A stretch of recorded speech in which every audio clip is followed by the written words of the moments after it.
బలవంతుడా, జయశీలుడా, మృత్యుంజయుడా, నా జీవనదాత.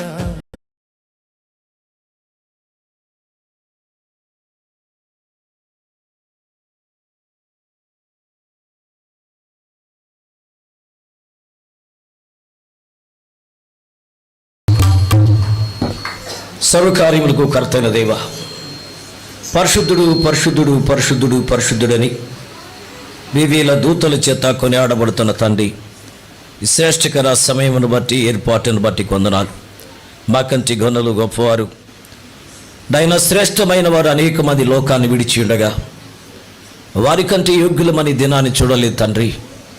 నీ దయా, నీ వాత్సల్యత, నీ కనికరము నామాపక్షంగా ఉన్నది కనుకనే ఈ దినాన్ని చూడగలిగామయ్యా. దిగివచ్చి బలపరచండి, ఆదరించండి, ఆశీర్వదించండి. మీరు మాత్రమే మహిమ, ఘనత, ప్రభావములు పొందమని. మా జీవితాలు ఏ పాటివి, మా ఏర్పాటి నాయన ఏ పాటిదే ప్రభువా, మేము ఇక నిలబడుకున్నాం నీ వాత్సల్యత, నీ కనికరం వలనే. నైనా నన్ను మమ్మల్ని మీరు ఇష్టపడ్డారు కనుక మేము ఈ దినాన్ని చూడగలిగాం. నాతో మాతో అందరితో మాట్లాడి మహిమ తెచ్చుకోమని తమ ప్రియకుమారుడు మా రక్షకుడు యేసయ్య నామములో అడుగుచున్నాను నా పరమ తండ్రి. చేసిన నామలందరికీ నా హృదయపూర్వక వందనాలు. నిజంగా మనము అనేక భారాలతో, కష్టాలతో, ఒకవైపున వారమంత్యం జరిగిన ప్రయాణాల్లో, మరి డ్యూటీల్లో, కుటుంబపరంగా అనేక ఆయాస, మందిరము ఎండమావుల వంటి జీవితాల్లో నీటి మడుగుగా మారాలి. ఎండిపోయిన జీవితాలకి సెలయేరులాగా ఉండగలగాలి. అలా ఉండినది, ఉండగలిగినదే దేవుని మందిరం. దేవుని మందిరము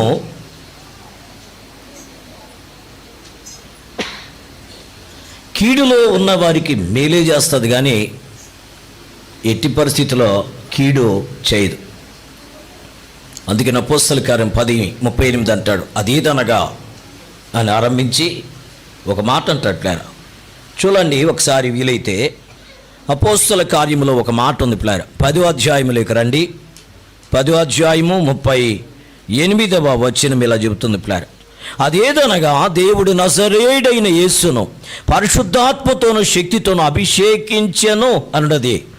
దేవుడు ఆయనకు తోడయుండెన గనక ఆయన మేలు చేయుచు అపవాది చేత అనగా సాతాను చే పీడించబడిన వారి అందరినీ స్వస్థపరచుచు సంచరించుచుండెను. యేసయ్య సంచారము రోగాన్ని స్వస్థపరచగలదు. యేసయ్య మాటలో గాయాలని మాన్పగలదు. గాయమును రేపేది అపవాది. దేవుడు కూడా కొన్నిసార్లు అనుమతిస్తాడు గాయాలు, కానీ ఆ గాయాలను రేపినది మన మేలు కొరకే. అది కంటాడు, శ్రమ నొంది ఉండుట నాకు మేలయ్య. శ్రమ ఓర్పును, ఓర్పు పరీక్షను, పరీక్ష నిరీక్షణను కలిగించిన నెరిగి శ్రమల యందు అతిశయించ. శ్రమల యందు కూడా అతిశయించగలగాలి. అలా అతిశయించగలిగినదే దేవుని బిడ్డలారా క్రైస్తవ విశ్వాస జీవితం. కాకపోతే మనం చేయవలసిన ఒకే ఒక పని ఏంటంటే, ఇక్కడ దేవుడు మాత్రమే మహిమ తెచ్చుకోవాలి. ఇక్కడ దేవుని మాటకు మాత్రమే మనం గౌరవము, ఆనర్ చేయాలి. ఈ గౌరవాన్ని, విధేయతను మనం నేర్చుకునేటప్పుడు వినాలన్న ఆశ ఉండాలి, లోబడాలన్నటువంటి ఆప్యాయత, విధేయత ఖచ్చితంగా మన జీవితాల్లో ఉండాలి. అదర్వైజ్ మనం ఆశీర్వాదాన్ని పొందలేం. అందుకే అంటాడు, మీరు ఆశిస్తున్నారు కానీ పొందలేకపోతున్నారు.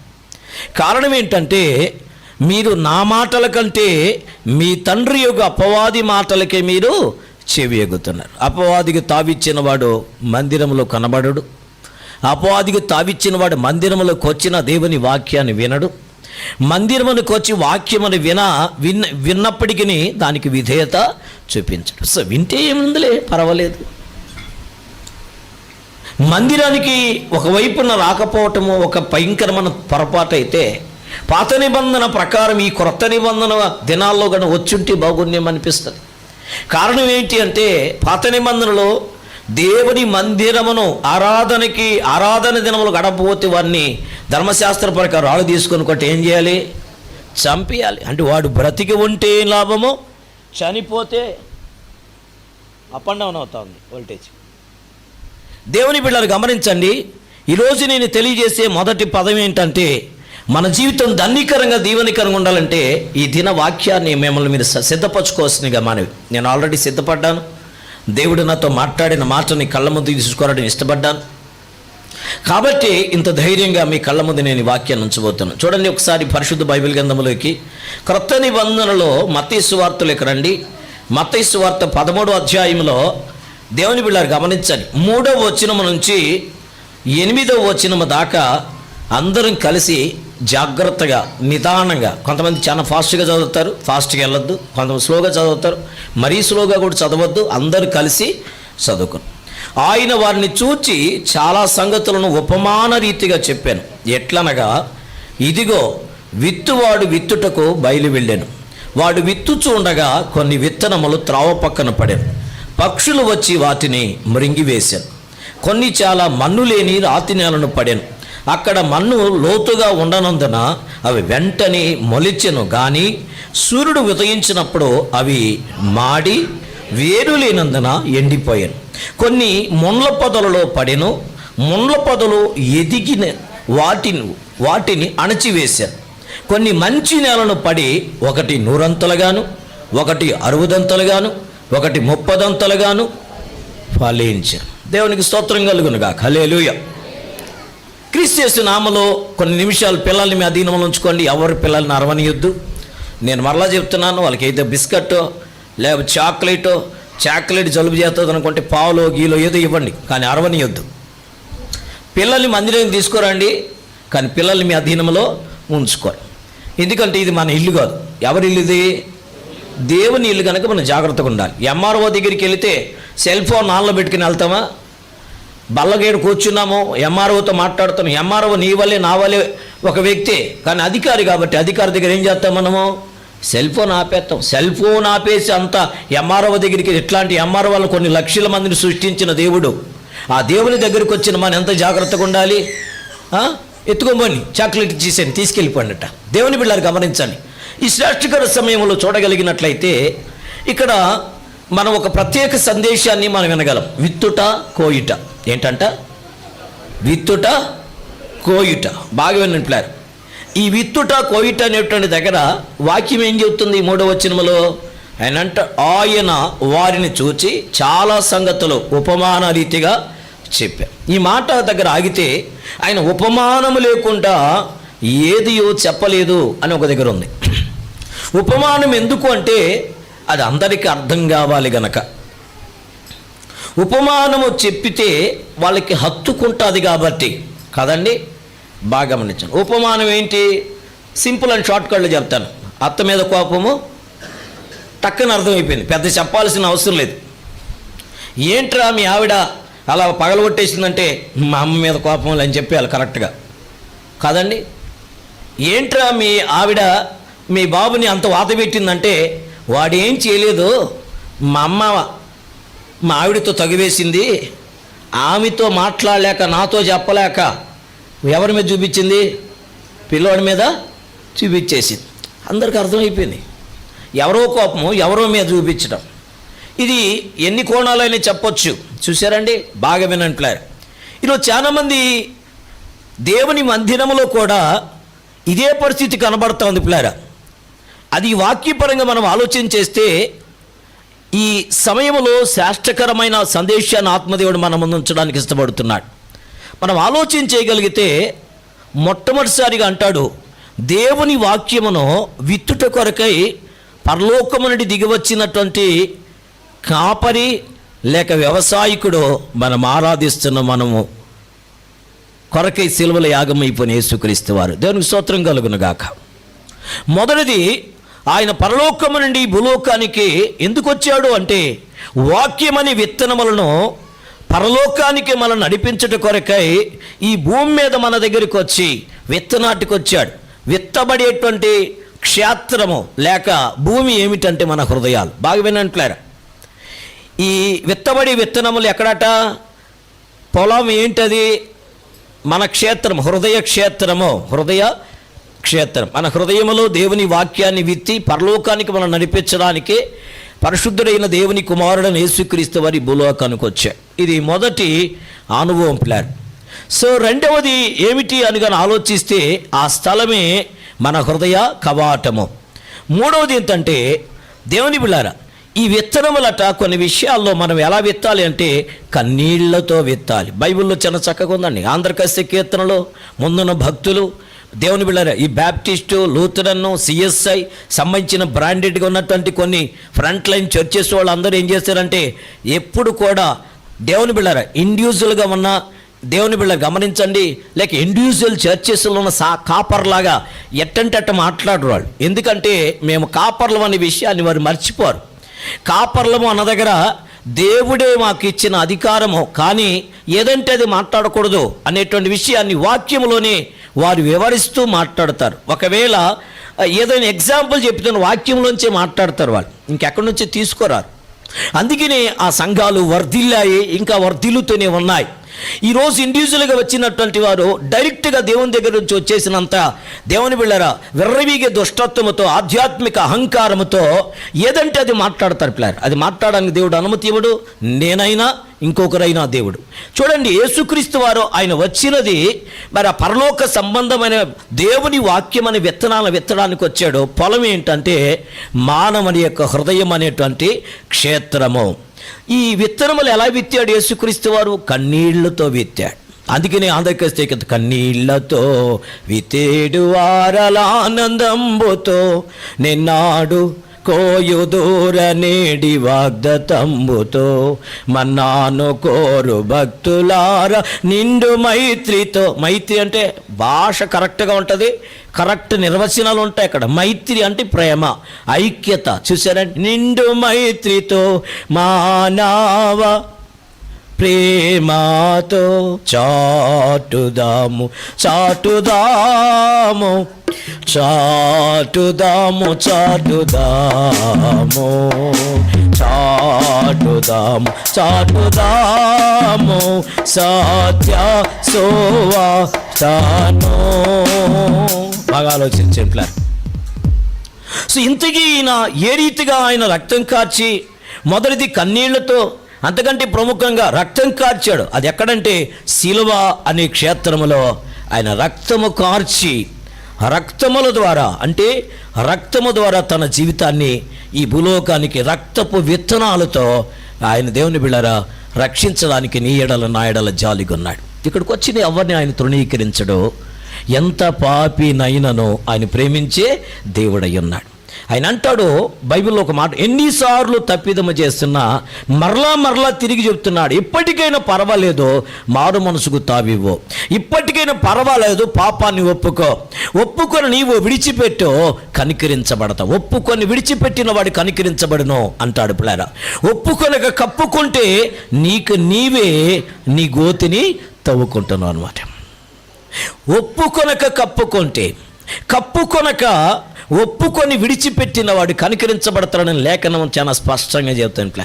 సో ఈ విత్తనములు విత్తేటువంటి విధానంలో మొదటి తరగతి ఎలా ఉంది అంటే, ఆయన విత్తుతూ ఉండగా, భుజమా నిన్ను అడుగుతా నేను, ఆయన విత్తుతూ చల్లుతూ ఉండగా మొదటిసారిగా దేవుని బిళ్ళరా మొదటి క్షేత్రములు తరగతులు ఎక్కడ పడ్డాయంట? త్రోవ పక్కన పడ్డాయంట. త్రోవ పక్కన అంటే త్రోవలు ఏమేముంటాయి? నడిచే వాళ్ళు ఉంటారు, సోది చెప్పుకునే వాళ్ళు ఉంటారు, రకరకాల మాట్లాడే వాళ్ళు ఉంటారు కదండి. అక్కడక్కడ బుడ్డీలు అమ్ముకునే వాళ్ళు ఉంటారు త్రోవలో. అంటారా లేదంటావా?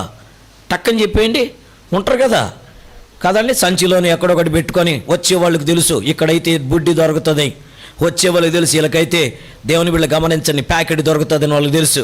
వాళ్ళు అలా దాచిపెట్టుకుంటారు. ఎలాగైతే వాళ్ళకి వ్యాపారం జరగాలి, వ్యాపారం జరిగే వాళ్ళు అక్కడ ఉంటారు. ఎక్కడ? త్రోవలో ఎవరుంటారు? ప్రయాణం చేసేవారు ఉంటారు. త్రోవలో ఎవరుంటారు? అబద్ధాలు ఆడుకునే వాళ్ళు ఉంటారు. త్రోవలో ఎవరుంటారు? తప్పిపోయిన వాళ్ళు ఉంటారు. దేవుని బిళ్ళ గమనించండి, ఈ త్రోవ పక్కన వేసేసారట. ఈ చల్లుతున్న పొరపాటు ఏంది కాదు, ఆ ఎగిరి పడ్డాయంటే కొన్ని. త్రోవ పక్కన పడగానే దేవుని బిళ్ళారా మొదటి అనుభవం త్రోవ పక్కన పడ్డాయి. రెండవది మన్ను లేని రాతి నేల మీద పడ్డాయి అంట ప్లాన్. మూడవది ముండ్ల పొదల్లో పడ్డాయి. దుక్కి అయితే ఉన్నది కానీ ఆ దుక్కి పైన ఏముంది? ముళ్ళు బాగా ఉన్నాయట ప్లాన్. నాలుగవది మంచి నేలను పడ్డాయట. త్రోవ పక్క పడినటువంటి విత్తనములు బయటికి కనబడుతున్నాయి కదండి, ఆకాశ పక్షులు వచ్చి వాటిని కొనిపోయెను, అంటే తినేసాయి. రెండవది బాగా గమనించినట్లయితే మన్ను లేని రాతి నేల పడ్డాయి కానీ పడిన వెంటనే వేర్లున్నాయి గనక అలా మొలిసాయి.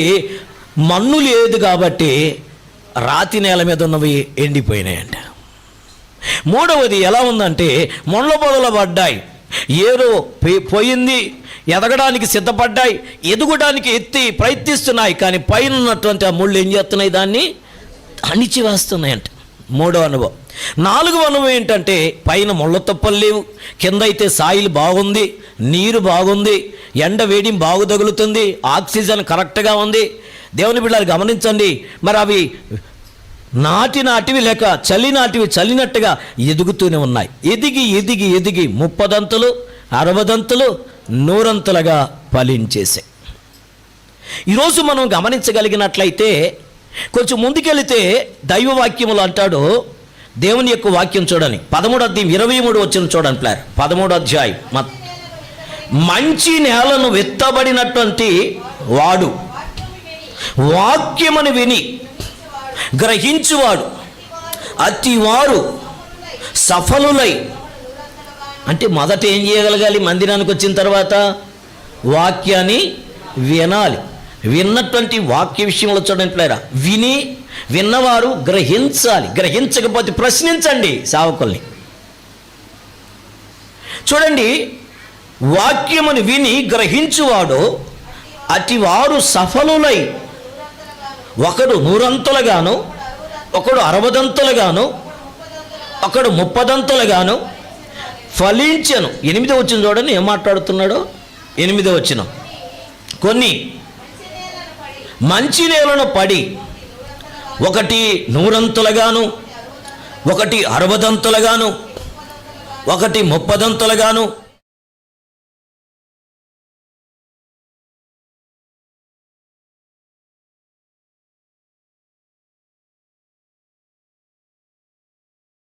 ఏంటి ఆ విషయాలంటే, ఈ 30 అంతులు 60 అంతులు 100 అంతులు ఎవరు అంటే ఆది అపోస్తలుడు. బాగా వినంటారు, ఆది అపోస్తలుడు. 30 అంతులుగా భరించేటువంటి వారు ఎవర్రా బాబు అని అంటే నేను తర్వాత చెప్తాను. ఈ 4 తరగతుల్లో మొదటి తరగతి ఏంటంటే విత్తనములు విత్తుతూ ఉండగా త్రోవ పక్కన పడ్డాయి. మొదటి తరగతి మందిరములు కూర్చొని మనం ఎవరమో డిక్లరేషన్ చేసుకోవచ్చు. పెద్ద డిక్లరేషన్ వల్లే దానికి ఎక్స్రే స్కానింగ్ అవసరం లే, మన మనస్సాక్షి దాని గురించి చెప్పేస్తుంది. నీ నోరు ఏదో మాట్లాడవచ్చు కానీ, నీ కళ్ళు ఏదో ఆలోచించవచ్చు కానీ, నీ హృదయం మాత్రం కరెక్ట్గా చెబుతుంది. నా హృదయం కూడా కరెక్ట్గా చెబుతుంది నా గురించి, నేను దోషిన కాదని. నోరైతే చెప్పేది I'm perfectly all right, I'm mister perfect అని చెప్పొచ్చు, కానీ ఆత్మ చెబుతూ ఉంటుంది పనికి మళ్ళీ ఎందుకు అబద్ధం చెప్తున్నావు అని చెప్పి మనస్సాక్షి చెప్తుందండి. మనస్సాక్షి ఎలా చెప్తే మనం కానీ పాటించగలిగితే మన బ్రతుకు బాగుపడిపోయినట్టే.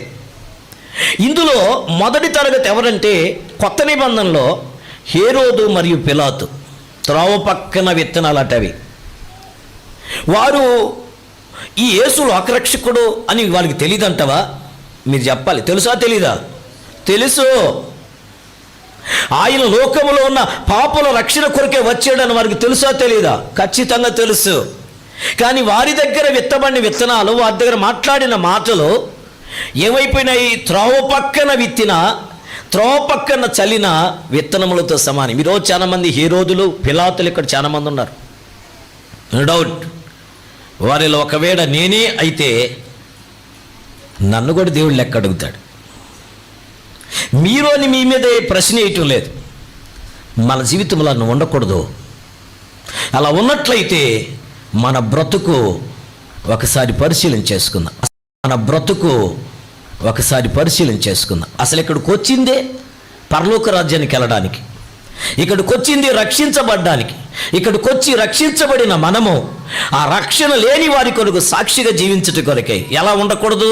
త్రోవ పక్కన పడినటువంటి విత్తనముల వలె ఆకాశ పక్షులు ఎత్తుకోపోయే పరిస్థితులు ఉండకూడదు, హేరోదులాగా పిలాతులాగా. రెండవ అనుభవం ఏమిటి అంటే, దేవుని బిడ్డలారా గమనించండి, రెండవ తరగతి ఏంటి? రాజ్యం ఉంది, వెంటనే మొలిచాయి, కానీ ఎండ తగలగానే ఏమైపోయింది? వాడిపోయిందట. ఈరోజు రక్షించబడి బాప్తీసం తీసుకున్నాడు గారడీ సీమాను. అయితే అపోస్తలులతో ఉన్నాడు. అపోస్తలులు వెళ్ళి ప్రార్థన చేస్తుండగా అద్భుతాలు జరుగుతున్నాయి, దయ్యాలు వెళ్ళిపోతున్నాయి, రోగాలు నయమైపోతున్నాయి, స్వస్థత కలుగుతూ ఉంది, బలహీనతలో బలాభివృద్ధి కలుగుతూ ఉంది. ఇవన్నీ చూసి ఈ గారడీ సీమోను అనుకున్నాడు, గారడీ చేస్తుండగా సంపాదించిన డబ్బుల్లో కొంత డబ్బులు నీకు ఇస్తాను, ఆ వరము నాకు ఇమ్మంటున్నాడు. ఈరోజు ఈ గారడీ సీమోనులు కూడా ఎక్కడున్నారంటే బాప్తిసం తీసుకొని ఫిలిప్పుని వెంబడిస్తున్నటువంటి వారముగా సేవకులతో నడుస్తూ సేవకులను వెంబడిస్తూ మేము కూడా సేవలో ఉన్నాం, మేము కూడా మందిరానికి వస్తున్నాం, మేము కూడా ఆరాధనకు వస్తున్నాం అనుకొని ఏదో ఒక మూల కూర్చొని అద్భుతాలు చూడగానే ఉజ్జీవించబడేసి, దేవుని బిడ్డలారు గమనించాలి, అది కూడా నాకు వస్తే బాగును, నేను ప్రార్థన చేయగానే దెయ్యాలు వెళ్ళిపోవాలి, నేను ప్రార్థన చేయగానే అద్భుతాలు జరగాలి, నేను ప్రార్థన చేయగానే రోగాల స్వస్థతలు జరగాలి, నేను ప్రార్థన చేస్తే పరిస్థితులు మారిపోవాలి, అద్భుతాలు చీకటి వెలుగు చీకటిగా మారిపోవాలి అంటే అద్భుతం చేయాలనుకునేటువంటి గారడీ సీమోను లాంటి వాడు 2వ తరగతి. బాగా వినండి, త్రోవ పక్కన పడి ఆకాశ పక్షులు ఎత్తుకెళ్ళిపోయినాయి పరలోక సంబంధమైన వాక్యం అనే విత్తనాలని. వారి హృదయ క్షేత్రాల్లో అది నిలబట్టం లేదు. ఎందుకంటే వీరి హేరోదులు పిలాతులు లాంటి వారు. వారి అహంకారము తగ్గదు, వారి అతిశయము తగ్గదు. నేను రాజును అని అతిశయము, నేను ఎవరికైనా న్యాయము తీర్చొచ్చు, నేను విధిస్తే ఖచ్చితంగా అది జరుగుతుంది, ఐఎమ్ ద కింగ్ అనేటువంటి కోణంలో ఉన్న అహంకారయుక్తమైన జీవితం కలిగినటువంటి వారు. 2వ తరగతి ఎవరు అని కానీ ఆలోచన చేయగలిగితే పరిశుద్ధ బైబిల్ గ్రంథం చెప్తా ఉంది, మందిరానికి వస్తున్నారు, బాప్తిసం కూడా తీసుకుంటున్నారు, వీరిలో పరిపక్వత లేదు, పరిపూర్ణత లేదు. ఎందుకంటే వారికి ఐక్య విచారంలో కష్టము ఇబ్బంది కలగగానే దేవుని బిడ్డలు గమనించండి ఏమైపోతారంటే మందిరానికి రారు, ఆరాధనకు రారు. ఆరాధనకు వచ్చిన మొదటి ఉద్యోగం ఉండదు, ఆరాధనకు వచ్చిన చేతులు లేదు హల్లెలూయా అనేవాళ్ళు ఇప్పుడు చేతులు కూడా లేవటం లేదు. ఎందుకంటే ఆ దేవుడు ఏం చేశాడండి, ఈ పాట కూడా పాడతారు, ఉన్నారా అసలు ఉన్నాడా, ఉంటే కళ్ళు మూసుకున్నాడా. అసలు దేవుడు ఉంటే ఎందుకని ఇన్ని కష్టాలు, దేవుడింటే ఎందుకని ఇన్ని పరిస్థితులు, పక్కింటోళ్ళకి బాగుంది, ముందింటోళ్ళకి బాగుంది, వాళ్ళందరికీ పిల్లలు పడుతున్నారు, వారందరికీ పెళ్ళిళ్ళు అవుతున్నాయి, నాకే పెళ్ళిళ్ళు కాలేదు, నాకే ఉద్యోగం లేదు, వారికంటే మార్కులు నాకు ఎక్కువ ఉన్నాయి, నాకు ఉద్యోగం రాలేదు అనుకొని వారి జీవితాలు మందిరానికి దూరం అయిపోతున్నారు, సహవాసానికి దూరం అయిపోతున్నారు. కారణం ఏంటంటే they have an burn again life.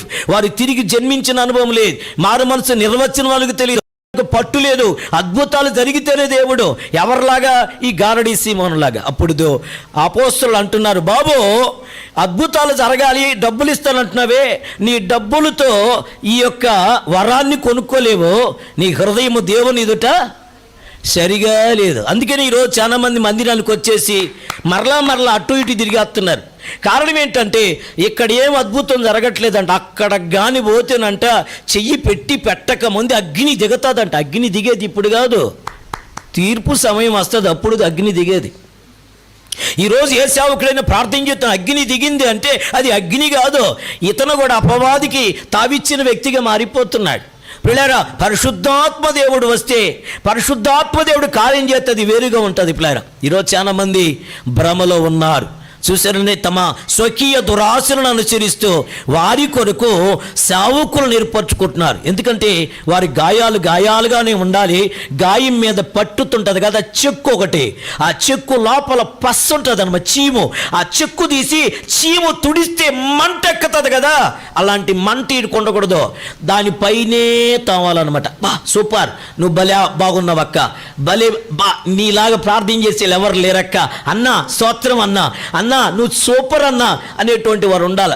దేవుడిని దీవించునుగాక, దేవుని ఆత్మ నీ మీదకి వచ్చునుగాక, నీవే అబ్రహాంవి, నీవే యోసేపువి, నీవే ఎస్తేరమ్మవి, నీలాంటి మరియమ్మలు ఇంకెవరు లేరక్క అని దండం పెట్టగలిగినటువంటి బోధకులు వాళ్ళ కొరకు ఏర్పరచుకోవాలి. ఈ భజన చేసే వాళ్ళు కావాలన్నమాట వాళ్ళకి.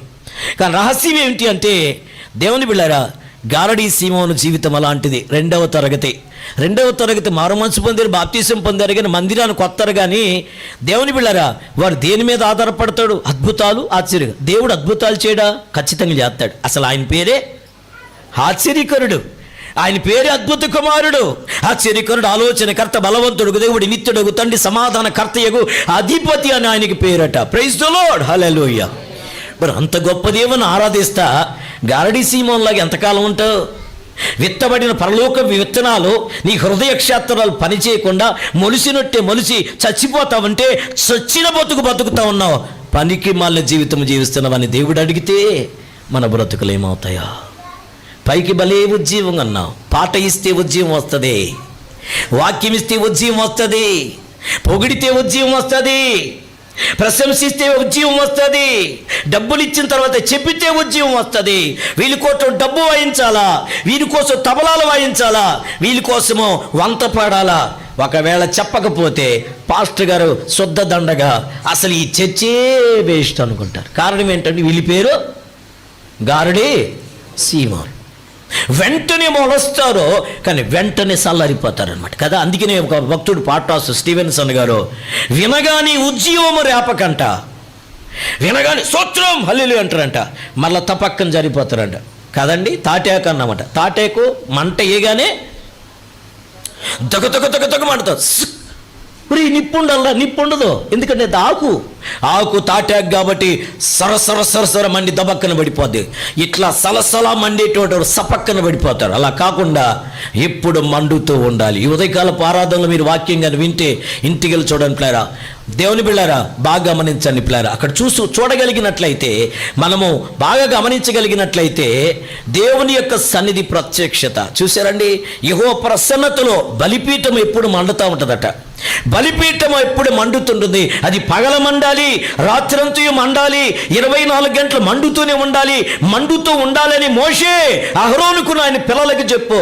దేవుని యొక్క సన్నిధి మరి ఆ బలిపీఠం అలా మండాలట. ఎందుకంటే ప్రతి పాపి రక్షించబడాలి, ప్రతి కన్నీటిలో ఉన్నవారు సంతోషం రావాలి, భార్య భర్తల మధ్యలో గలిబిలి సమాధానంగా మారిపోవాలి, పిల్లలు తల్లిదండ్రుల మధ్యలో గలిబిలి సమాధానంగా మారిపోవాలి. ఆ సమాధానం కొరకు వెతికితే, సమాధానం కొరకు అడిగితే, గోజారితే, సాగిల పడితే, బామారితే, బ్రతిమలాడుకుంటే ఖచ్చితంగా బలిపీఠం దగ్గర సమాధానము దొరుకుతుంది. హల్లెలూయా. ఆ బలిపీఠం దేవుని మధ్యరావరణం. ఈరోజు యొక్క రెండవ అనుభవంలో మూడవ అనుభవంలోకి మేము నడిపించడానికి ఇష్టపడుతున్నాం. మూడవ అనుభవం ఏమిటంటే, దేవుని బిడ్డలు గమనించండి, ఈ మూడవ అనుభవంలో ఎవరు అని కానీ ఆలోచన చేయగలిగితే, దేవుని బిడ్డ నీ నేల బాగుంది, ఏరు కూడా బాగిపోయింది, బాగా ఎదగాలనుకుంటుంది, పైనుంచి కతక్క నల్ల తొక్కేస్తుందంట. ఏంటయ్యి? ముళ్ళ తుప్ప. అక్కడ అంటాడు ఐహిక విచారము ధనమోహం అంట. ఏంటంట? ఐహిక విచారము ధనమోహం. అప్పుడప్పుడు నేను అక్కడక్కడ చెబుతుంటా ప్లాన్. ఏంటి సంగతి అంటే, ఈ అమ్మాయితో సంబంధం లేని వాడికి సమస్య ఉండదు. నేను చెప్పిన పదం అర్థమైంది అనుకుంటాను. ఈఎంఐ అంటే ప్రతి నెల లోన్లకి ఈఎంఐ కడతారు కదా. 5వ తారీఖు ఎక్కువ మందికి ఉంటుంది అనుకుంటా, తర్వాత 7వ తారీఖు, 10వ తారీఖు, 13వ తారీఖు, 17వ తారీఖు, 25వ తారీఖు. ఎందుకంటే నాకు బాగా తెలుసు దాని గురించి. ఈ అమ్మాయితో సంబంధం ఎవరైతే పెట్టుకోరో వారు ఆశీర్వాదకరంగా ఉంటారట. ప్రైజ్ ద లార్డ్, హల్లెలూయా. అందుకే అంటాడు ఆది అపోస్తుల బోధ ఏంటంటే, డబ్బు విషయంలో, సిరి విషయంలో ఎవడు జాగ్రత్తగా ఉంటాడో వాడు తన ఆత్మీయ జీవితంలో ఆశీర్వాదకరంగా మారిపోతాడు. హల్లెలూయా. ఇది పురుషులకే కాదు, స్త్రీలకు కూడా జాగ్రత్త. ఒక ఆధ్యాత్మిక జీవితంలో పతనానికి కారణము రెండు కార్యాలు.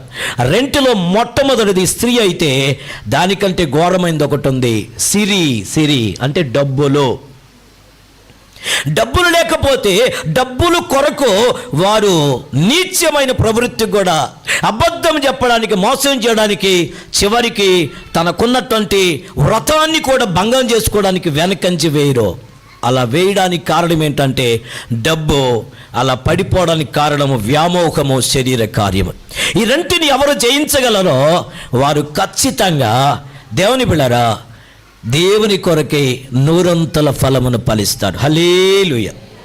వీళ్ళలో కోణంలో బైబిల్ గ్రంథంలో ఏమన్నా, దేమా యెహోలోకమును ప్రేమించి ఏం చేశారట? అపోస్తలుల యొక్క పరిచర్ను వదిలేసి అతడు వెళ్ళిపోయినాడంట. కాబట్టి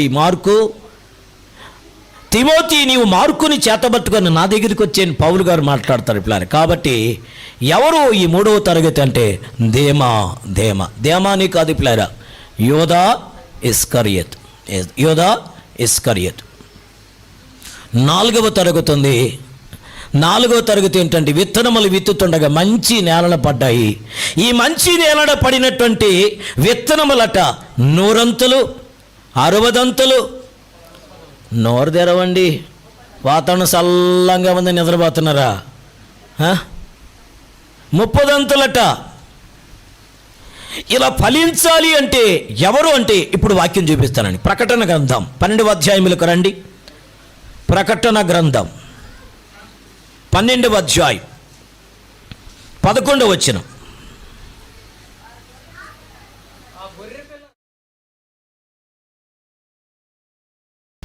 ప్రకటన గ్రంథం 17వ అధ్యాయం చూడండి ప్రియులారా ఏం మాట్లాడుతున్నాడు. 17వ అధ్యాయం 14వ వచనం చదువుకుందాం ప్రియులారా. చూడండి ఏం మాట్లాడుతున్నాడు.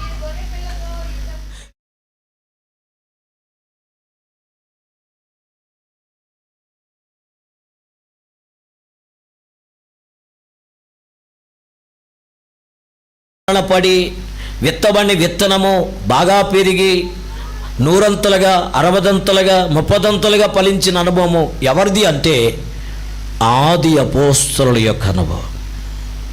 ఆది అపోస్తల మరి ఆది అపోస్తల అనుభవం అయితే 100 రెట్లు అనాలి కదా. 100 రెట్లు అనాలి కదా. మరి 100 60 30 అని ఎందుకు అన్నాడు? ఈ 12 మంది అపోస్తలులు అయితే అపోస్తల కులములో ఎందుకు అలా వచ్చింది? బాగా ఆలోచించేయండి. 12 మంది అపోస్తలులు 30 ఫలాలు వచ్చేసాయి. నంబర్ 1. నంబర్ 2, 60 ఎవరు వచ్చి అంటే పేతురు, యాకోబు, యోహాన్లు. మీకు బాగా అర్థమైంది చెప్తున్నాను. 12 మందిని ఏర్పరచుకున్నారు, కానీ అక్కడక్కడ ముఖ్యమైన దగ్గరికి వెళ్ళేటప్పుడు 12 మందిని తీసుకెళ్ళా. ఎంతమంది తీసుకెళ్ళాడు? 3 తీసుకెళ్ళాడు. అంటే వీళ్ళ 30 విశ్వాసం నాకు తెలుసు, వీరు ఫలాలు 30 అని యేసయ్యకి తెలుసు. మనలో కూడా ఈ 3 తరగతులు ఉన్నాము. నాకు ఒకవేళ 30 అని, నాకు 60 అని, అసలు 100 లేవనో ఉన్నాయనో ఆయనకి మాత్రమే తెలుసు. ఈరోజు ఎవరికెవరు అతిశయించాల్సిన అవసరం లేదు. మీరు కిందకు వచ్చినా నేను నిలబడుకున్నానని నాకు అతిశయం లేదు. నేను ఒకటి మాత్రం ఆనందం ఏంటంటే నాకంటే మీరే ధన్యులు. ఎందుకంటే మీరు ప్రశాంతంగా కూర్చొని నిద్రొస్తే నిద్రపోతున్నారు, నడుములు నొప్పులు వస్తే ఆనుకుంటున్నారు, కాళ్ళు నొప్పులు వస్తే కదా. తర్వాత వీలైతే బాహ్య మోడు దహనే మోడు చేస్తున్నారు. నేను ఏ మోడు చేయలేకపోతే ఒక్క మోడులోనే ఉండాలి, నాకు పనిష్మెంట్ అది. కాబట్టి నాకంటే మీరే ధన్యులు. కానీ ఇక్కడ రహస్యం ఏంటి అంటే 30 ఎందుకన్నాడు? రెండవది 60 వాళ్ళతో ఎందుకన్నాడు అంటే ఈ 30 కంటే ఎక్కువగా ఉన్నవారు పేతురు, యాకోబు, యోహాను. మీ బాధ తెలుసు. ఒక అధికారి ఆయూరు యొక్క కుమార్తె చచ్చిపోయినప్పుడు ఎవరిని తీసుకెళ్ళాడు? 3 తీసుకెళ్ళాడు. రూపాంతర పర్వతం దగ్గరికి 12 మంది అపోస్తలులను తీసుకెళ్ళా. ఎంతమంది 3 తీసుకెళ్ళాడు. ఎందుకంటే వీరు తరగతి ఆయనకు తెలుసు. మరి 100 ఉన్నవారు ఎవరు? ఈ అపోస్తలులోనే ఉన్నాడు. ఆయన రొమ్మును అనుకున్న యోహాను. ప్రైజ్ ది లార్డ్, హల్లెలూయా. కానీ ప్రభు అంటాడు, నువ్వు 30 60 కాదు, నువ్వు 100 ఫలించాలి. 100 ఫలించాలంటే ఆయన రొమ్మును ఆనుకోవాలి. ఇప్పుడు చదువుకున్నామా? యోహాను సువార్త 13వ అధ్యాయంలోకి రండి. 100 ఎందుకో ఆయనకు అనిపిస్తున్నాడు. యోహాను సువార్త 13వ అధ్యాయంలోకి రండి. దేవుని బిడ్డలారా గమనించండి. ఈ 13వ అధ్యాయంలో 23 నుంచి చదువుకున్నాం 25 వరకు. ఆయన శిష్యులలో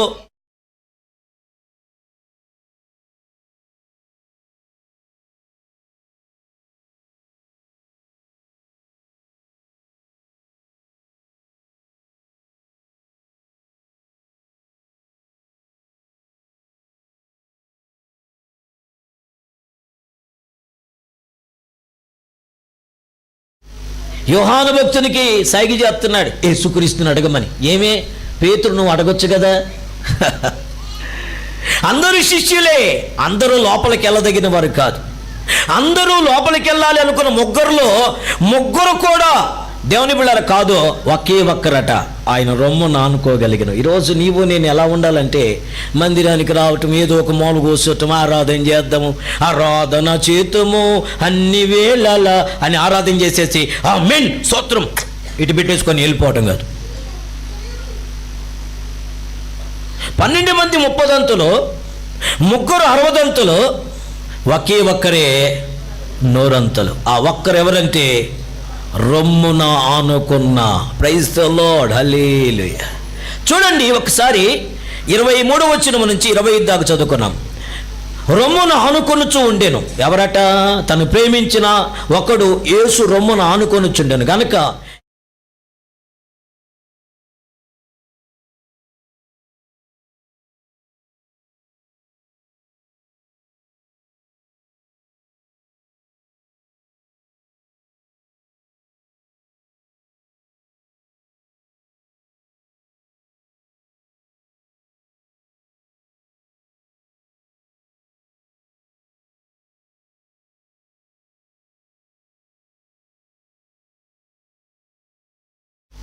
మీరు ఒక్కొక్కరు 15 రూపాయలకి వడ్డీ మారుస్తున్నారంటే జాగ్రత్త, మీ మీద ఒక్కొక్కరత రాబోతుందని చెప్పాను అనుకోండి.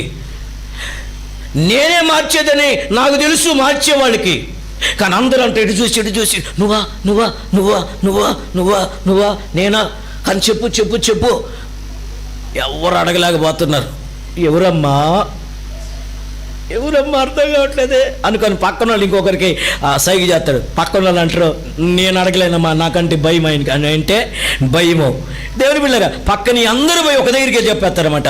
నువ్వైతే ధైర్యంగా మాట్లాడగలవు కాబట్టి నువ్వు పోయి మాట్లాడండి. ఆయన పేరు యోహాను. ప్రైజ్ ద లార్డ్, హల్లెలూయా. యోహాను అంటున్నాడు, నేను ఎవరికైతే రొట్టెను ముంచి ఎవరికిత్తునో వాడే నన్ను అప్పగించబోతున్నాడు. వాడే ద్రోహి అంట. వాడు పుట్టకపోతే మేలంట. కాకపోతే వాడు అప్పగించకపోతే లోకానికి రక్షణ ఉండేది కానే కాదు. ఈరోజు దేవుని యొక్క వాక్యం చెబుతా ఉంది. ఇప్పుడు యోహాను తప్ప ఎవరు ఆయన దగ్గరికి వెళ్ళి మాట్లాడలేకపోయినారు. అంటే ఆయన రొమ్మును ఆనుకునేటువంటి వాడుగా. ఈరోజు చాలామంది చాలా రీతిలుగా కనబడతారు. ఆది అపోస్తలులు ఒకసారి నేను ఒక సంఘంలో ప్రత్యేక అంశం హోల్ నైట్లో చెప్పాను, విడిదినాల్లో చెప్పాను. చాలా చక్కగా సంఘములో నీవు బెనాయావా అని చెప్పాను. నేను బెనాయా ఎవరు అంటే, బెనాయా దావీదు యొక్క సహోదరి యొక్క కుమారుల్లో ముగ్గురు కుమారులు ఒక కుమారుడు. కానీ బెనాయా సైన్యములో ఉన్నాడు, కానీ సైన్యములో ఒకడుగా ఉన్నాడు. కానీ బెనాయా దావీదు ప్రాణాలను కాపాడడానికి తన ప్రాణాలను అడ్డుపెట్టిన వ్యక్తిగా కనబడతాడు. హల్లెలూయా. దానికి బహుమానము బెనాయాకి వెళ్ళదు, కానీ బెనాయా రాజ్యమును కాపాడడానికి బెనాయా. దేవుని బిడ్డలు గమనించండి, దావీదుకి ఏదైనా తగిలితే నన్ను చంపిన తర్వాతనే రాజు అయిన దావీదు దగ్గరికి వెళ్ళాలని నిర్ణయించుకొని ఇంటిని వంటిని అన్నిటిని విడిచిపెట్టేసిన మహోన్నతమైనటువంటి ధైర్యశాలి బెనాయా. ఈరోజు సంఘములో అనేక మంది అలా ఉండాలి. సంఘములో విశ్వాసులుగా రావడం పోవడం, బ్యాగ్ తగిలించుకోవడం రావడం, బ్యాగులో తినేటివి ఉన్నాయా, చాక్లెట్లు ఉన్నాయా, డబ్బులు ఉన్నాయా చూసుకోవడం రావడం, అమ్మాయికి తినిందా అబ్బాయికి తినిందా చూసుకోవడం రావడం కాదు. మందిరములకు వచ్చిన 100కి 100 రూపాయలు ఫలభరితంగా ఉండాలి. 30 దంతులు 60 దంతులు 100 అంతులుగా నీ ఉండాలని దేవుని యొక్క ఉద్దేశము. అందుకే నేను సవివరంగా మీతో ఇదే యోహాను సువార్తలోకి రండి.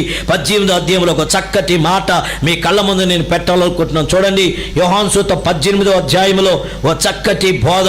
దేవుని బిడ్డలారా 15 నుంచి చూడండి ప్లారా. 18వ అధ్యాయం 15 నుంచి 27 వరకు చదువుకుందాం ప్లారా. సీమోను పేతురును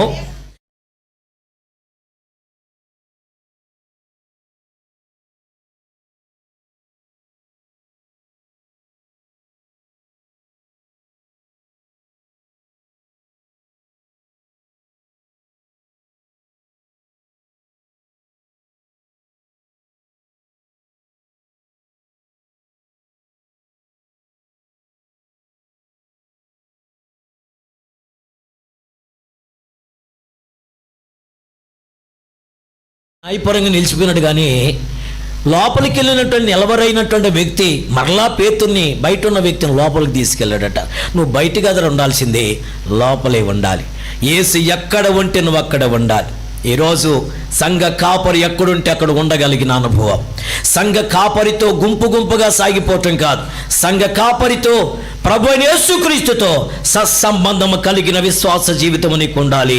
that is the personal relationship hour Jesus Christ with our Lord Christ Jesus. దేవుని బిడ్డలారా, యేసుతో ఎవరైతే వ్యక్తిగత సంబంధం కలిగి ఉంటారో, యేసుతో దేవుని బిడ్డలారా అనుసంధానమైన జీవితం, మోకరించి ప్రభుతో గడపగలిగిన ఉదయ ప్రార్థన, మధ్యాహ్న ప్రార్థన, సంధివేళ ప్రార్థన, ప్రార్థన, వీలైతే ప్రభుతో సంబంధము కలిగి ప్రత్యుత్తరముగా ప్రభు దగ్గర నుంచే సమాధానం పొందగలిగిన జీవితంలో కొత్తారో వారు 100% విజయకరంగా మార్చి. ఈ పరిస్థితుల్లో సేవకులు ఉన్నారు, ఈ పరిస్థితుల్లో అపోస్తులు కూడా కనబడ్డారు. అపోస్తులు 12 మంది ఉంటే 12 మంది 100% లేదు, 12 మంది ఉంటే 12 మందికి 60% లేదు, 30% మాత్రం అందరూ ఉన్నారు. మరి నీ తరగతి ఏంటి? మందిరానికి ఆదివారం ఆరాధనకి ఏదో ఒక అరగంట గంట వచ్చేసి ఆమెనని చెప్పేసి చిలకరించి చూసుకొని ఇటు నీళ్లు పోసుకొని ఇటు తుడిచేసుకొని బలికి ఎట్లా వెళ్ళిపోతున్నావేమో. జాగ్రత్త. నీ వల్ల నీకు ప్రయోజనం ఉండదు, నీ వల్ల సంఘానికి ప్రయోజనం ఉండదు, నీ వల్ల నీ భార్యకి, నీ వల్ల నీ భర్తకి, నీ వల్ల నీ తల్లిదండ్రులకు, నీ వల్ల నీ పిల్లలకు కూడా ప్రయోజనం ఉండదు. నీవు నీ జీవితాన్ని లేక అలా ఉంటే మన జీవితాన్ని మనమే శాపనార్థంగా మార్చేసుకుంటున్నాం. ఈరోజు నేను మనవి చేసే మాట, ఈ బోధ నాది అంటే మీరు వినొద్దు. ఈ బోధ నాదే అని కానీ ఒకవేళ మస్తిష్కం నా మనసులోంచి వచ్చింది అనుకుంటే మీరు దీన్ని వెంబడించొద్దు. పరిశుద్ధాత్మ దేవుడు మాట్లాడుతున్నంటే బ్రతుకులు మార్చుకోండి. ఇప్పటికైనా పర్వాలే, బ్రతుకులు మార్చుకుందాం. 30 60 నాకు 100 పాళ్ళు కావాలయ్యా, 100 ఫలము కావాలి, ఏదో ఒక ఫలములే అనుకుంటే లోకంలోనే ఉంటే మేలు కదా. ఇక్కడికి రావటం ఎందుకు? ఆయన నామానికి అవమానం కలిగించటం ఎందుకు? నిన్ను రమ్మన్నవాడు ఎవడో అంటాడు. పిల్లారా, ఆయన మాట్లాడతాడు 15 నుంచి 27 దాకా. ద్వారమునొద్ద కావలి ఉన్న ఒకడు చిన్నది దేవుని పేతురుతో, నీవును ఈ మనుష్యుని శిష్యుల్లో ఒకడు కావా అని చెప్పగా అతడు కాను అనెను. అప్పుడు చలివేయుచున్నందున, చూడనా మాట, ప్రధాన యాజకుడు అని శిష్యులను గూర్చి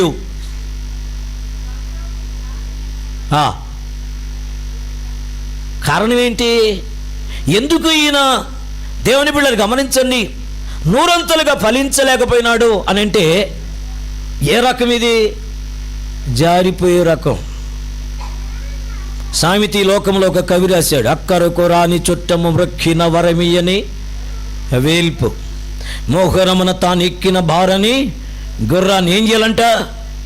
గ్రక్కున విడవంగాలి. విడిచాయి ఉంటే అటుండో, లేదా ఇటే ఉండో.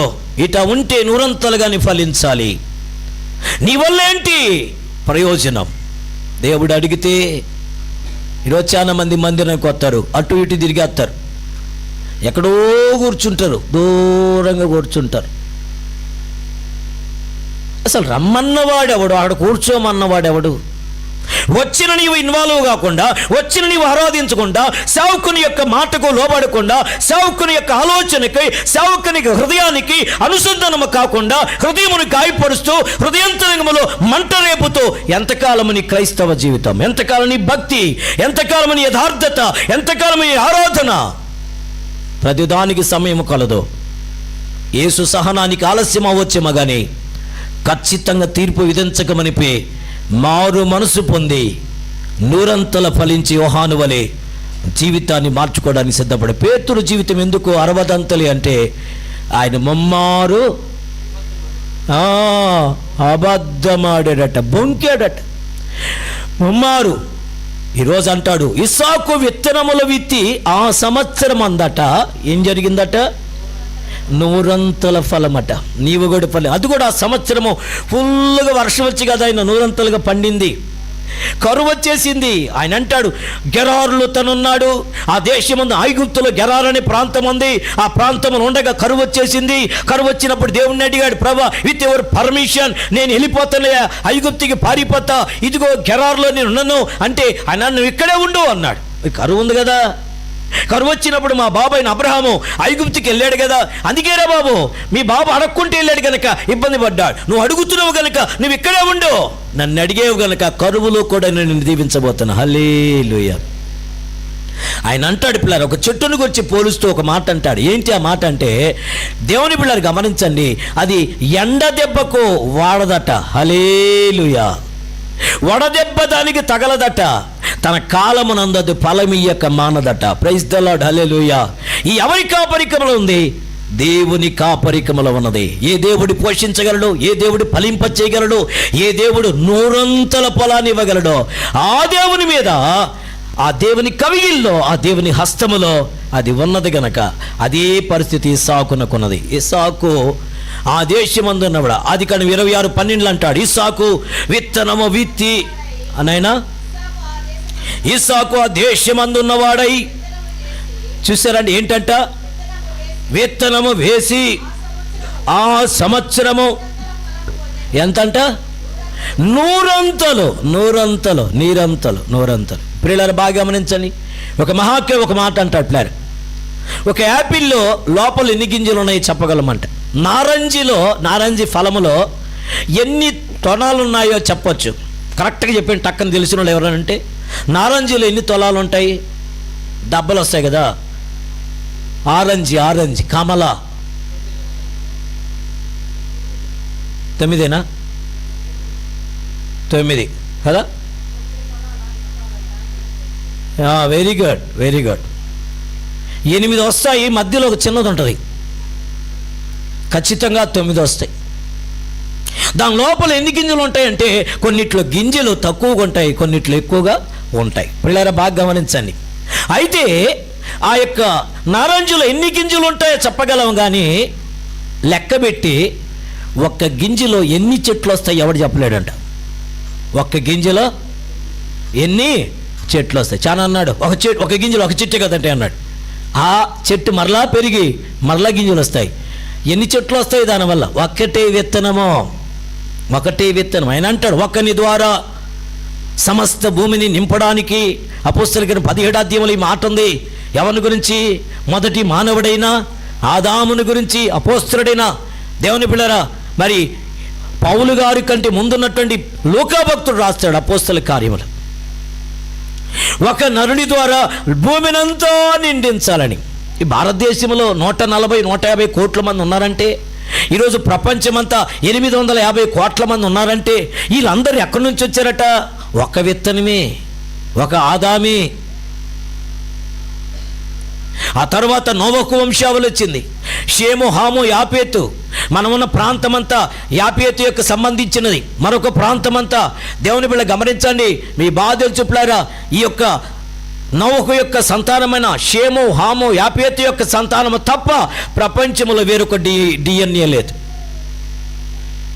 ఈరోజు డిఎన్ఏలో కొంచెము తేడాలు కల్పించి ఫలానా వాని కుమారుడు, ఫలానా వాని సంతానం అని చెప్పగలుగుతున్నాం. కానీ ఓ ప్రాంతానికి, ఈ ప్రపంచం అంతటికి 850 కోట్ల మంది ఎవరంటే నోవహు యొక్క సంతానమైన 3 కుమారుల యొక్క డిఎన్ఏలే. ప్రైజ్ ది లార్డ్, హల్లెలూయా. ఇక్కడ మాట్లాడుతున్న మాట ఏంటంటే, ఒక్కొక్కని దేవుడు ఫలింపచేయాలనుకుంటున్నాడో నీ హృదయ క్షేత్రాల్లో ఒకటికి 100 ఫలించాలనేది ఇస్సాకు ద్వారా దేవుడు మనతో మాట్లాడితే, కొంచెం ముందుకెళ్తే ద్వితీయోపదేశకాండములో 1వ అధ్యాయంలో 11వ వచనం కానీ చదువుకుంటే, మీ పితరుల దేవుడైన యెహోవా మీ జనసంఖ్యను అంటాడు. మీ జనసంఖ్యను ఎంతగా మార్చాలనుకున్నాడో చదువుకున్న మాట. ద్వితీయోపదేశకాండం 1వ అధ్యాయం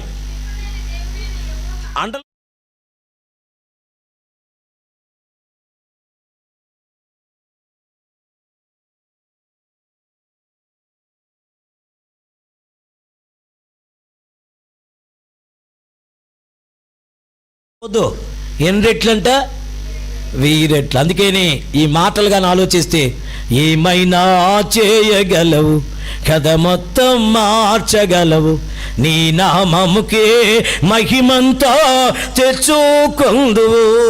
అయితే నువ్వు చేయబడాలి అంటే ఆయనలో ఉండాలి. మొదట, నీ నిజమైన ద్రాక్షవల్లని మీరు నాలో ఫలించు తీగలన్నారు. ఎప్పుడు ఫలిస్తావు? నా యందు నిలిచి ఉంటే మీరు ఫలిస్తారు, బహుగా ఫలిస్తారు, విస్తారంగా ఫలిస్తారట. ఫలిస్తారు అనేది జనరల్, బహుగా ఫలిస్తారని దానికంటే కొంచెం ఎక్కువ విస్తారంగా ఫలిస్తారట. ఎంత అంటే 1కి 100 కాదో, 1కి 1000 రెట్లట. హల్లెలూయా. 1కి 1000 రెట్లు. ప్లారా, ఈరోజు మీకు బాగా తెలిసిన ఒక వాక్యం చూపించి ఆరాధనలుగా పంపిస్తా. ఆదికాండం 24వ అధ్యాయం 60వ వచనంలో వారి సహోదరి మీద సహోదరుల చేతుల నుంచి ఒక మాట అంటాడు, నీవు వేలకు ఒక్కని కనడమే కష్టమైతే, ఈ సహోదరికి ఇంతవరకు పెళ్లి కాల, వారు రిబకాతో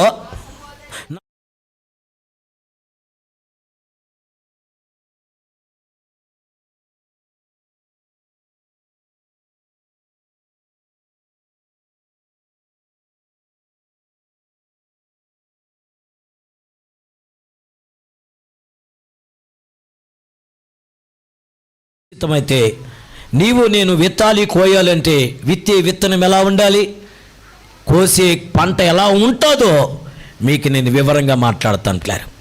ఓ శాస్త్రవేత్త, బాగా వినండి, బాగా పరిశీలన చేసి ఎలాగైనా కానీ దేవునిలాగానే నేను కూడా ఏదో ఒకటి తయారు చేయాలనుకున్నాడు. అన్నిటినీ ఆలోచించాడు, కుదరలా. వారి ప్రాంతం అంతా ఎక్కువగా శనగిత్తనాలు వేస్తారట. మన భాషలో చెప్పాలంటే నాయుడుపేట ప్రాంతంకి వెళ్ళి శనిగి అంటుంటారు. ఏం వేస్తారండి? శనిగి వేసామండి అంటుంటారు. శనిగి కాదు, శనగ. దేవుని బిడ్డగా ఈ శనగలో బాగా ఆలోచన చేస్తే ఆక్సిజన్, నైట్రోజన్ కలిసి ఉంటుంది కొన్ని పాళ్ళు. దానంతా పరిశీలన చేస్తే ఒక శాస్త్రవేత్త 15 సంవత్సరముల యొక్క సుదీర్ఘమైనటువంటి సమయంలో కొన్ని కోట్ల రూపాయలు ఖర్చు పెట్టి ఒక శనగిత్తనాన్ని తయారు చేశాడు. శనగిత్తనము ఈ ఇత్తనము ఒకటిగానే ఉంది. శనగిత్తనములో బాగా గమనించండి, ఆక్సిజన్ పాళ్ళు, నైట్రోజన్ పాళ్ళు ఎలా ఉంటాయో, పిండి పదార్థం ఎలా ఉంటుందో దానికి తగినట్టుగానే తను తయారు చేసిన విత్తనము కూడా ఉన్నది. బాగా వినండి. దానికి దీనికి కలిపేస్తే అసలు ఎవరు పోలిక తెలుసుకోలేకపోతున్నారు. దాన్ని తినగలుగుతున్నారు, దీన్ని కూడా తినగలుగుతూ ఉన్నారు. కోట్ల రూపాయలు అంటే 15 సంవత్సరాల సుదీర్ఘ ప్రయాణములు కొన్ని కోట్ల రూపాయలు ఖర్చు పెట్టి విత్తనం తయారు చేశాడు. ఒక ఆయన అన్నాడట, అరే బాబు, నువ్వు ఇంత కష్టపడి కొన్ని కోట్ల రూపాయలు ఖర్చు పెట్టి చేసావు కదా, సహజంగా ఉన్నటువంటి శనగిత్తనాన్ని నువ్వు ఆర్టిఫిషియల్గా చేసిన శనగిత్తని రెంటుని తీసుకెళ్ళి నేలలో వేద్దాం, ఏది కానీ మొలకెత్తితే నీది కూడా మొలకెత్తింది అంటే నువ్వు దేవుడి వినరా అన్నాడట. రెండో తీసుకెళ్ళి విత్తనాలు వేశారు, ఎదురు చూస్తున్నారు. న్యాచురల్గా సహజ సిద్ధంగా దేవుని వల్ల కలిగినటువంటి ఆ శనగ మాత్రము మొలకెత్తింది, పోతొచ్చింది, పంట వస్తుంది. కానీ ఈ శాస్త్రవేత్త కొన్ని కోట్ల రూపాయలు 15 సంవత్సరాల సుదీర్ఘ ప్రయాణము చేసి విత్తినట్టే కుళ్ళిపోయింది, కానీ మొలకెత్తలేదు. కారణం ఏంటంటే దేవునిలో జీవమున్నది. దేవునికి విరుద్ధంగా ఎంత శాస్త్రమైనా ఎంత డబ్బులున్నా జీవమే లేదు. ఈరోజు నీ రోగం నయం కావాలన్నా, నువ్వు పరలోక రాజ్యానికి వెళ్ళాలన్నా విత్తాలి, విత్తినది మొలకెత్తాలి, మొలకెత్తినది మరలా తిరిగి పంట రావాలి, కోత కొయ్యబడాలి.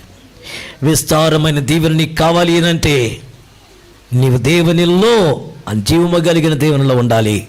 నీవు ఆశీర్వాదకరంగా మారిపోతావు. నేను ఎందుకు ఇంత అర్థవంతంగా అర్థమయ్యే రీతిగా మీకు చెప్పడానికి ఇష్టపడుతున్నా అంటే, నేను దాన్ని పరిశీలన చేసి దేవుని దగ్గర నుంచి అడిగి, ఈరోజు అనేక మంది నాకేమండి, నాకు జ్ఞానం ఉంది, నాకు డబ్బు ఉంది, నాకంతా ఉంది అనుకొని శాస్త్రవేత్త చేశాడు. కానీ మరలా డబ్బులు పెడితేనే కానీ ఆ శనగిత్తనాలు రావు ఆయన దగ్గర. అవి ఒకవేళ సైడ్ ఎఫెక్ట్స్ వస్తాయో లేదో తెలియదు. దీనికైతే సహజ సిద్ధంగా నాటగానే మొలకెత్తుతుంది, మొలకెత్తింది పెరుగుతుంది, పోత కాయి మరలా తిరిగి పంట వస్తుంది. ఎందుకంటే దేవునిలో జీవమున్నది. లోక జ్ఞానములో, లోక డబ్బులో జీవము లేదు, మరలా తిరిగి మట్టి పోతాయి. మన బ్రతికించబడాలంటే దేవుని కొరకు ప్రయాసపడదాం, దేవునిలో ఉందాం, దేవుని కొరికి ప్రయత్నిద్దాం. ఈ ప్రయత్నములో దేవుడు అంటాడు, ప్లారా నీ జీవితం ధన్యకరంగా ఉండాలంటే నీవు ఆర్టిఫిషియల్గా జీవితవద్దు, యథార్థంగా దేవుని కొరకు సాధి సిద్ధంగా సాగిలపడు, సాష్టాంగపడు. యేసుక్రీస్తు వారు చేసింది అదే. ఆకలిగొన్నది కేకబెట్టాడు, వేదన అనిపించింది కన్నీరు కార్చాడు, ఆకలితో దప్పికతో వేదనతో జీవించాడు. అంటే నీ వలి నా వలి సహజ సిద్ధంగా తండ్రి నీ చిత్తమైతే ఈ గిన్నె నా యొద్ద నుంచి తొలగించమన్నాడు. ఏమి ఆయన భరించలేడా? ఆయన దేవుడు కదా, దేవాది దేవుడు కదా, మహాదేవుడు కాదంటావా? మహాదేవుడే. కానీ ఆయన జీవము కలిగి ఉన్నాడు కనుక ఆయన కన్నీళ్లతో రోదనతో దేవుని దగ్గర కనిపెట్టాడు. ప్రియులారా, నేను మరలా చెబుతున్నా, నీవు క్రీస్తు కొరకు బ్రతకాలి అంటే సహజ సిద్ధంగా నూరంతలుగా ఫలించడానికి సిద్ధపడాలి.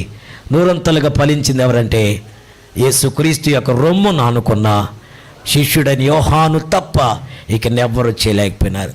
ఇదిగో నా సంఘాన్ని కాయి, నా సంఘాన్ని మేపు అన్న పేతురు కూడా 60 మిగిలిపోయినాడు. ఎందుకంటే అబద్ధమాడి దేవునికి దూరం అయిపోయినాడు. అపోస్తలుడు కాదా? అపోస్తలుడే. మిగతా వాళ్ళందరూ అపోస్తలు కదా, వాళ్ళు కూడా అపోస్తలుడే. మరి 30 ఆగిపోయినారే. అంతే మన బ్రతుకు. అందరూ అనుకో, అంత నా రాత ఏం చేద్దామండి?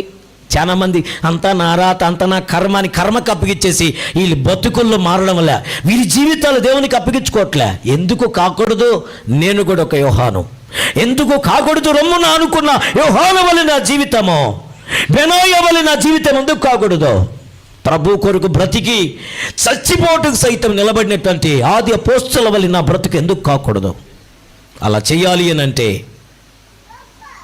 మందిరానికి రావటం పోవటం కాదు. చాలామంది చాలా గొప్ప అనుకుంటున్నారు. మందిరానికి బ్రదర్ 52 వారాలంటే 52 వారంలో అందరికంటే టంచనగా నేను వస్తాను బ్రదర్, ఎంత దూరమైన వస్తాను బ్రదర్, ఎండైనా వస్తాను, తుఫాన్ అయిన బ్రదర్, చాలా సంతోషం. ఇది వాళ్ళే కాదు, దయ్యాలు కూడా వస్తున్నాయి నేను ఇబ్బంది పెట్టాలని. అందుకే అక్కడక్కడ యాక్సిడెంట్ చేస్తున్నాయి, అందుకని అక్కడక్కడ లైట్ పగలు కొట్టేస్తున్నాయి. వాడేదో చేయాలనుకుంటున్నాడు, వాడికంటే నీకంటే ముందు వాడు వచ్చేస్తున్నాడు నిన్ను గలిబిలు చేయాలని. వాడు వస్తున్నాడు, నువ్వు వస్తున్నావు, పెద్ద తేడా ఏం లేదు. కాకపోతే నువ్వు 60 30 100 చూసుకోవాలి కదా. పరమేశ్వరమ్మ నీ సంగతే, చల్లకూర పరమేశ్వరం బలి నవ్వుతున్నావు. 100 ఫలించాలంటే ఖచ్చితంగా నువ్వు దీవెనకరంగా ఉండాలి. ఆ యేసు రమ్మును ఆనుకున్న శిష్యుడి వలె నీవు ఉండాలి. ఏదో ఒక రీతిగా అందరూ వచ్చారు నేను కూడా వస్తాను అన్నట్టుగా కదా. ఎవడో ఒక ఆయన చెప్పంటే పాలు తెమ్మని చెప్పారు, స్వచ్ఛమైన పాలని. అందరూ బింది మీద తెచ్చుకొని ఎవరికి కనబడకు పోసేసిపోయినానంట. చివరికి చూస్తే అన్నీ నీళ్ళేనంట. ఒక్కొక్కరిని పిలిచారంట, రే మొదటి పోసిలేడు ఎట్రారా అన్న అంట. వాడు అన్నా అంట, రే నువ్వేం పోసావురా? నీళ్ళేగాయా పోసింది, నువ్వెందుకు పోసావు నీళ్ళు అంటే, అందరూ పాలు పోస్తుంటే నేను ఒక్కడిని నీళ్ళు పోస్తే ఏం కాదులు ఏమవుతుంది అనుకున్నాను. అన్ని పాలల్లో నేను కూడా. అందరూ అదే మాట అనుకున్నారంట. ఏంటంటే అందరూ పాలు పోస్తున్నారు, అంతమంది కొన్ని వేల మంది ఉంటే ఆ వేల మంది పాలల్లో ఒక బింది నేను కూడా నీళ్ళు పోతే కలిసిపోతాయి అనుకున్నాను. కానీ స్వచ్ఛమైన నీళ్ళే ఉన్నాయంట.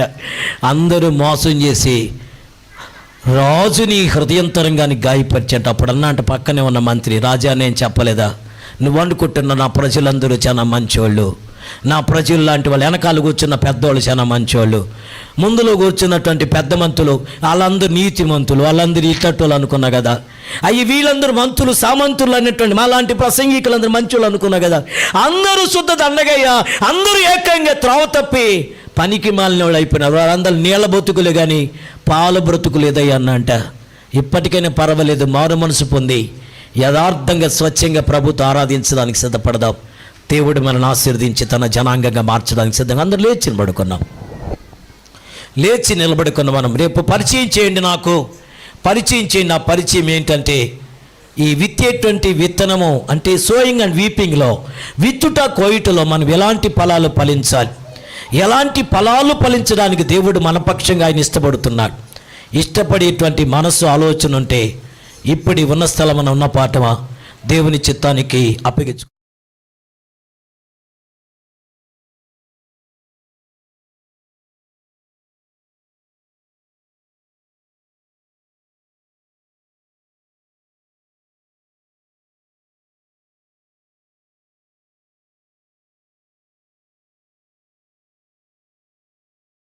ప్రభువు తోడుండగా ప్రాణమా ప్రాణమా ప్రాణమా ఎందుకే తొందర, ప్రాణమా ఎందుకే తొందర, దిగులు పడకు వేదన పడకు.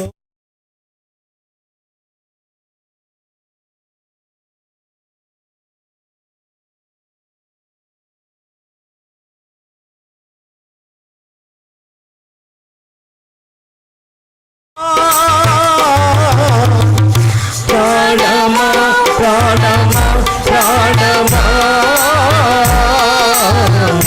ఎందుకే తొందర,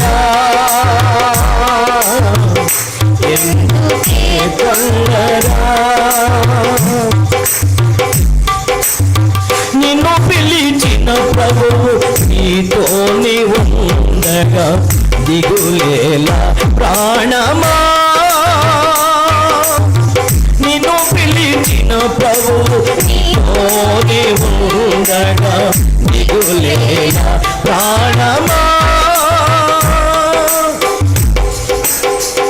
కృంగిన సమయాన నిన్ను లేవదీసి, కృంగిన సమయాన నిన్ను లేవదీసి ఆదరించెను యేసువే, ఆదరించెను ప్రాణమా,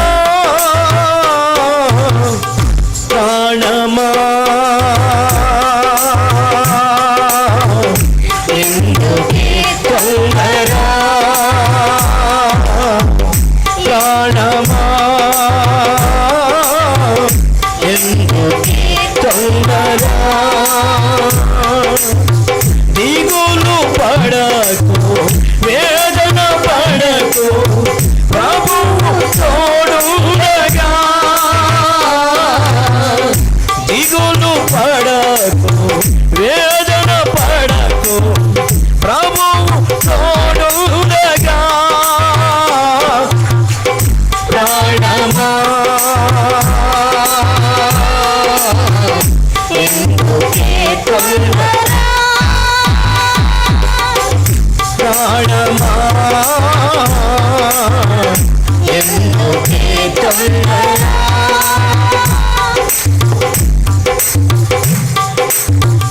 నమ్మకమైన నీ దేవుడు నెమ్మదినిచ్చును ప్రాణమా, నమ్మకమైన నీ దేవుడు నెమ్మదినిచ్చును ప్రాణమా. నమ్మిన ఎడల రక్షణ కలుగును, నమ్మిన ఎడల రక్షణ కలుగును, నమ్మికయుంచుము ప్రాణమా, నమ్మికయుంచుము యేసులో ప్రాణమా. ఎందుకే తొందర ప్రాణమా, ఎందుకే తొందర, దిగులు పడకు వేదన పడకు ప్రభువు తోడుండగా, దిగులు పడకు వేదన పడకు ప్రభువు తోడుండగా. ప్రాణమా ఎందుకే తొందర, ప్రాణమా ఎందుకే తొందర. దిగులు కలవరము కన్నీటి వేదన అసమాధానమును సమాధానంగా మార్చగలిగిన దేవుని సన్నది. ఆయన అంటాడు, if you are in Jesus Christ you have a multi of blessings, multi of blessings. Let not be trouble in your heart, the God is along with you ever and ever more. నిత్య నిరంతరం నీకు తోడయుండి నిన్ను ఉద్ధరించుటకు ఆయన సిద్ధంగా ఉన్నాడు. నీ హృదయములు కలవరపడనీయుకుడి, వెరవనీయుకుడి, దేవుని విశ్వాసముంచి ఉన్నావు, నా యందు విశ్వాసముంచుడి.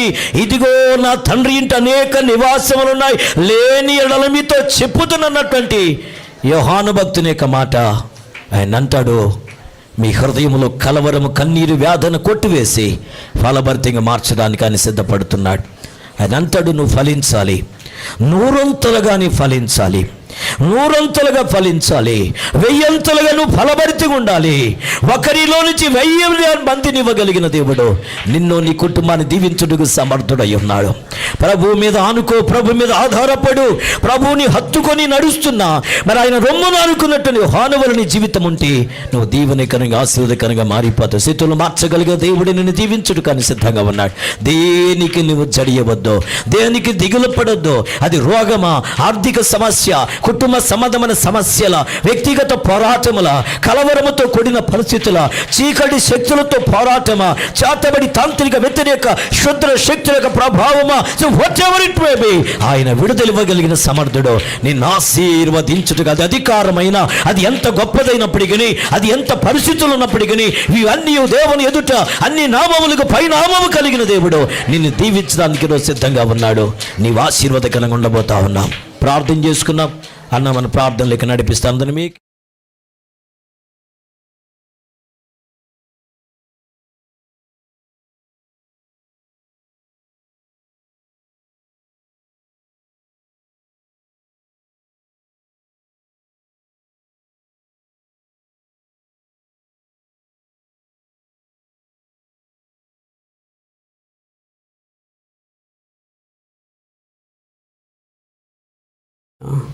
ఈ యొక్క ఉపమానాలు చెప్పుకుంటూ వస్తూ ఉన్నావయ్యా. అవును తండ్రి ప్రభువా, ఈ లోకంలో ఏం జరిగింది అంటే దానికి ఒక కథ చెప్పాలి.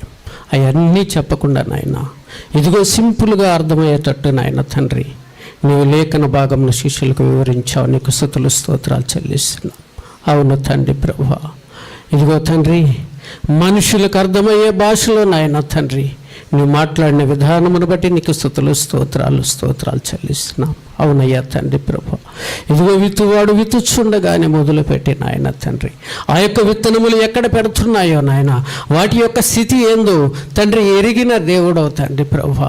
చివరిగా నాయన మంచి నేలను పడిన విత్తనం అంటున్నాం. అవును తండ్రి ప్రభు, ఈ మంచి నేలను పడిన విత్తనము నాయన తండ్రి ప్రభు, ఇదిగో తండ్రి, ఇదిగో 30 దంతులుగా 60 దంతులుగా 100 ఫలించినదని సెలవిచ్చావు. నీకు స్తుతులు స్తోత్రాలయ్యా, వందనాలు తండ్రి ప్రభు. అవును తండ్రి ప్రభు, ఇదిగో 30 దంతులుగా నాయన తండ్రి ప్రభు, ఇదిగో అపోస్తలులైన పౌలులని మీరు చెప్పారు నాయన, అపోస్తలులని తండ్రి ప్రభు. ఇదిగో 60 దంతులు నాయన తండ్రి ప్రభు, ఇదిగో పేతురు, యాకోబు తండ్రి ప్రభు, 100 తండ్రి ప్రభు, యేసు రొమ్మున ఆనుకున్న తండ్రి ప్రభు యోహానని సెలవిచ్చావు. నీకు స్తుతులు స్తోత్రం. అవును తండ్రి ప్రభు, ఆ దినమున నాయన తండ్రి ప్రభు, ఇదిగో తండ్రి విత్తనము విత్తి 100 ఫలింపు పొందాడయ్యా తండ్రి. నీకు స్తుతులు స్తోత్రాలు చెల్లిస్తున్నాం. నీకు వందనాలు తండ్రి, వందనాలు. మా జీవితాల్లో నాయన తండ్రి ప్రభు, మేమును తండ్రి ప్రభు నీ మాటకు లోబడి తండ్రి ప్రభు, నీ జీవార్థమైన మాటను తండ్రి మేము గైకొనున్నట్లు నీ సహాయమును దయచేయమని ప్రార్థన చేస్తున్నాం.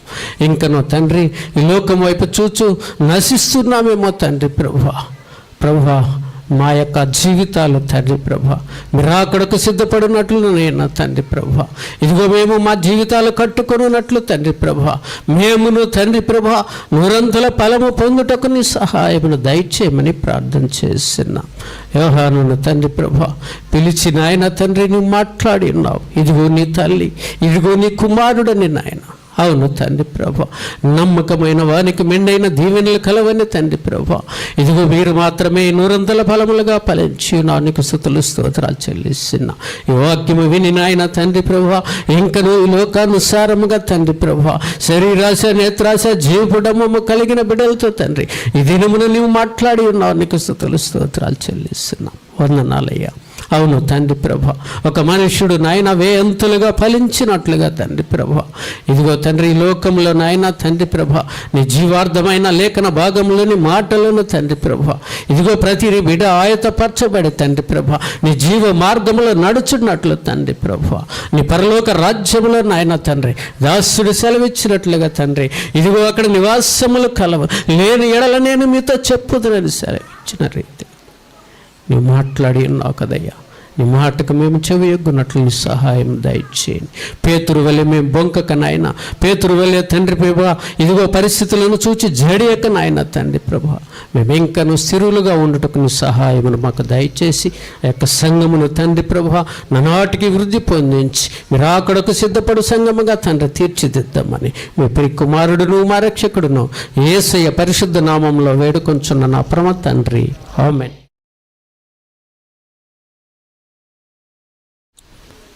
యేసుక్రీస్తు వారి యొక్క భారమని కృప, పరిశుద్ధాత్మ దేవుని యొక్క నిర్ణీత సన్నది, సమాధానము, ఆదరణ, ఆశీర్వాదం కూడిన మనకు లోక సకల పరిశుద్ధులకు మీరు ఫలించున్నట్లుగా మీ ఫలము నిలిచి ఉండునట్లుగా నా యందు మీరు నిలిచి ఉండిడి అన్న ఆ ఫలభరితమైన పిలుపులో ప్రతి ఒక్కరిని సిద్ధపరిచి ఆయన రాకడ కొరకు ఆయుత్తపరిచి ఆశీర్వదించి కాపాడునుగాక. ఆమేన్ ఆమేన్. క్రీస్తు యేసు నామములందరికీ నా హృదయపూర్వక